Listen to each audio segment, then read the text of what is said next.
माछा चाहिँ अलरेडी मैले फ्राई गरिसकेको छु हैन। माछा चाहिँ धेरै छ, परिसकेको छ। यहाँ म चाहिँ फर्स्ट चाहिँ उयो हाल्छु। यहाँनिर हेरिसक्नुहुन्छ प्याज काटेको छु, टमाटर, 4टा हरियो खोर्सानी, अदुवा लसुनको पेस्ट हैन। यहाँ चाहिँ मैले फाइनली प्याज चाहिँ खरिसक्यो। यसको बादमा म चाहिँ हाल्नेछु खोर्सानी हाल्छु हो, अदुवा लसुनको पेस्ट टमाटर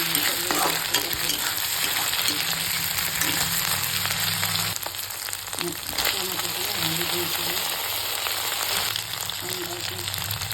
कतिजना हालिदिइहाल्नुहोस्। मसला हाल्दैछु, खै मन पर्दैन बुढीहरू चल्छ भने त्यति पर्ने। यहाँ चाहिँ मैले आफ्नो अकर्डिङ नुन हाल्दैछु।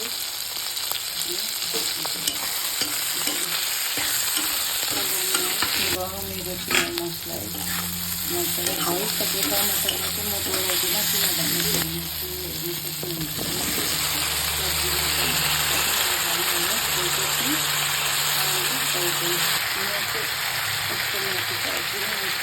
गरेको छु। पेस्ट मैले किनेको छु तोरीलाई होइन। अब यसरी माछा बनाएर खानु मन छ भने चाहिँ हजुरहरूले कमाउन सक्नुहुन्छ गाइस। यी ग्रेभी हालेको चाहिँ ग्रेभी चाहिँ बोइल हुँदैछ, हल्का चलाउँछु अहिले चाहिँ। यसमा म एक एक गर्दै माछा हाल्छु। माछा चाहिँ डिप फ्राई रहेछ होइन, त्यसै कारणले गर्दा चाहिँ देख्न सक्नुहुन्छ एउटा सानो टुक्रेको छ, त्यो पनि हाल्छु। चाहिँ मजाले यसरी चलाउनुपर्छ, चलाएर एकछिन बोइल हुन दिनुपर्छ, किनकि माछाभित्र पनि रस पस्नु जरुरी छ नि त। माछाभित्र पनि रस पस्नु जरुरी छ। यसलाई चाहिँ एकछिन मजाले बोइल हुन दिउँ हो।